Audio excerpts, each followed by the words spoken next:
Assalamualaikum warahmatullahi wabarakatuh. Ketemu lagi dengan saya dalam pembahasan kegunaan sel volta dalam kehidupan sehari-hari. Minggu yang lalu kita sudah bahas tentang sel volta. Maka pada saat ini kita akan membahas beberapa sel volta yang kita jumpai dalam kehidupan sehari-hari. Kegunaan sel volta dalam kehidupan sehari-hari. Ini sel volta itu sering dikenal sebagai sel galvanik menghasilkan energi listrik. Merupakan reaksi redoks yang spontan. Jadi merupakan reaksi redoks yang spontan. Ya. Kegunaan dari sel volta dalam kehidupan sehari-hari adalah sebagai berikut. Ya. Yang pertama, ini adalah baterai kering seng karbon. Ini adalah baterai yang biasa kita jumpai pada kehidupan sehari-hari, misalnya untuk radio, mainan senter, ya. Kemudian baterai yang kedua, ini yang lebih bagus, namanya adalah baterai alkalin, ya. Baterai alkalin ini lebih bagus. Nanti akan kita bahas detailnya bedanya apa. Ini digunakan pada tape recorder dan mainan. Ini juga bisa digunakan pada kamera atau jam kalau ingin lebih awet menggunakan baterai alkalin. Yang ketiga, ini adalah baterai merkuri. Ini yang biasa digunakan pada jam tangan, ya. Kecil ini ukurannya. Pada kamera ini kecil, ya. Kemudian ada baterai perak oksida. Digunakan pada jam tangan, kamera, dan kalkulator. Nah, lanjutkan yang lain. Untuk yang kelima, ini ada baterai litium yang biasa digunakan. Ini baterai litium untuk backup memori pada kamera, kemudian remote control, kemudian lampu darurat, ya. Laptop, ya. Laptop ini kan menggunakan aja baterai litium. Kemudian yang keenam ini adalah aki. Ya, aki biasa untuk mobil, untuk motor, itu ada aki. Yang ketujuh adalah baterai nikel kadmium, digunakan pada kalkulator. Kemudian flash fotografi, jadi flash itu yang cahaya yang terang sekali, untuk kamera digital, laptop. Ya. Kemudian ada baterai nikel metal hidrida. Jadi nikel metal hidrida digunakan pada laptop, telepon seluler, kemudian camcorder, kamera digital. Jadi ada banyak jenis baterai. Yang kesembilan adalah baterai ion litium digunakan pada laptop, telepon seluler, camcorder, dan kamera digital. Jadi banyak digunakan untuk alat-alat elektronik. Kemudian kita bahas satu persatu. Yang pertama adalah sel kering. Yang biasa kalau kita jumpai kehidupan sehari-hari ada baterai Eveready, baterai ABC, itu adalah sel kering. Sel kering ini disebut juga adalah sel primer. Kenapa primer? Ini tidak bisa dicas. Jadi tidak habis buang. Habis buang. Baik, untuk strukturnya ini ada baterai. Ini baterai ini di dalamnya itu ada karbon. Ini adalah karbon. Ini karbon. Kemudian ini ada rongga. Jadi ada rongga, ya. Kemudian di dalam rongga ini tuh isinya adalah ini campuran, ya.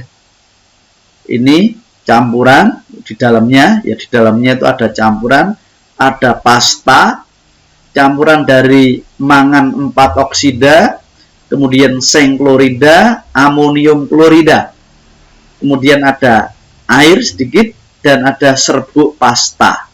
Dan ini sedikit agak basah ini untuk pasta. Kemudian sini, nah ini adalah seng. Jadi seng ada sengnya. Ini di dalam baterai itu kan ada seng yang menutupi ini, ya. Ini adalah sebagai anodanya.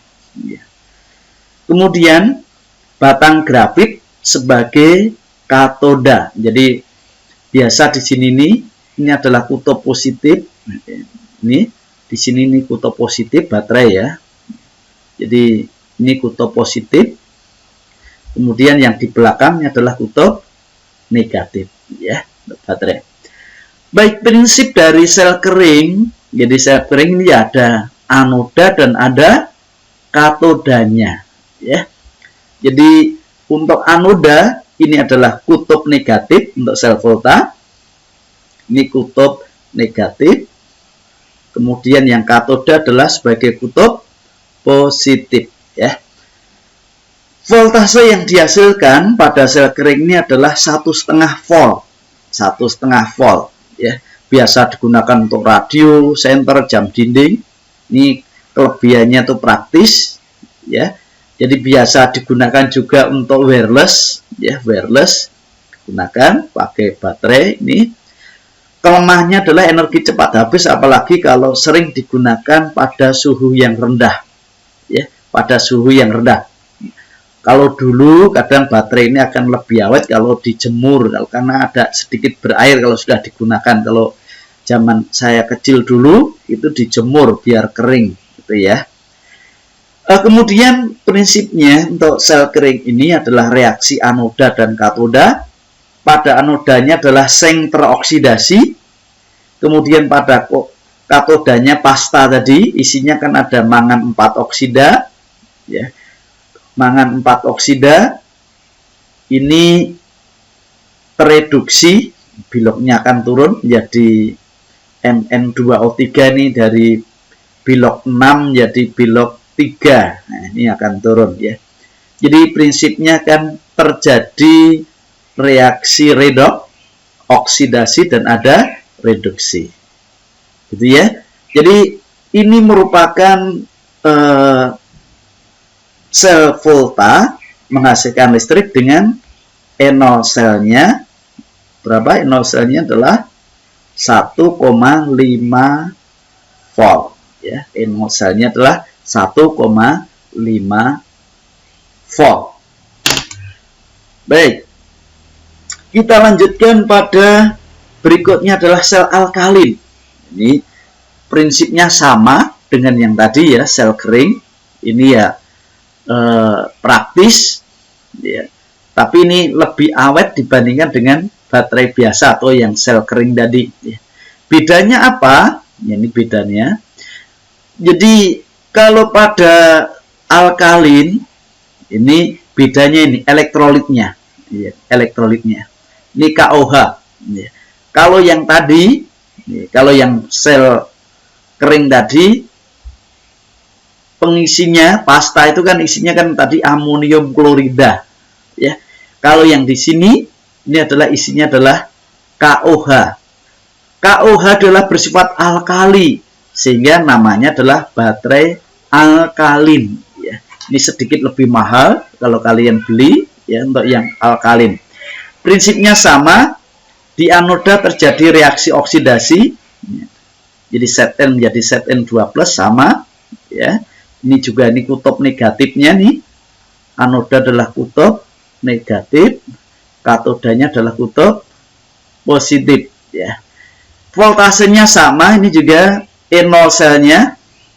E0 selnya ini juga 1,5 volt. Sama ya. Baik, yang ketiga adalah peroksida. Peroksida banyak digunakan untuk arloji, kalkulator, dan alat-alat elektronik kecil lainnya. Anodanya adalah logam seng dan katodanya adalah oksida perak.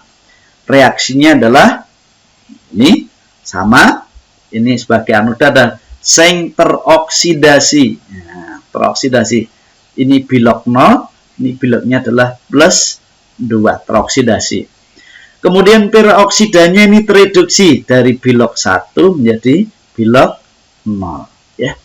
Jadi sel perak oksida, jadi digunakan perak. Jadi kalau kita lihat di ini di kalkulator, kemudian jam tangan, ini kan ada baterai yang kecil. Jadi ini adalah terdiri dari katoda dan anoda, katoda kutub positif, anodanya kutub negatif. Ya, jadi prinsipnya sama. Ini terjadi sel volta. Ya, prinsipnya sama. Kemudian sel volta yang lain, aki. Aki. Untuk aki ini ada aki yang basah, ada yang aki yang kering. Kalau aki basah itu adalah isinya adalah asam sulfat. Ya, yang kita bahas untuk di sini adalah untuk yang sel aki yang basah. Sel aki tergolong jenis sel volta sekunder. Apa artinya sekunder? Itu bisa diisi ulang, jadi bisa dicas. Karena jika zat yang ada di dalam aki habis, maka dengan mengalirkan arus listrik ke dalam sel aki, zat semula akan terbentuk kembali sehingga aki dapat berfungsi lagi. Sel aki terdiri atas timbal logam Pb sebagai anoda dan PbO2 timbal 4 oksidanya atau timbal dioksidanya sebagai katoda. Ya, jadi prinsipnya adalah terjadi. Kemudian voltasenya, jadi untuk aki itu voltasenya ada yang kecil, ada yang 4 volt, ada yang 6 volt, ada yang 9 volt, ada yang 12 volt, ya. Jadi voltasenya beda-beda. Jadi semakin besar aki, ini voltasenya semakin besar, ya. Jadi prinsipnya adalah sel volta. Prinsipnya adalah sel volta.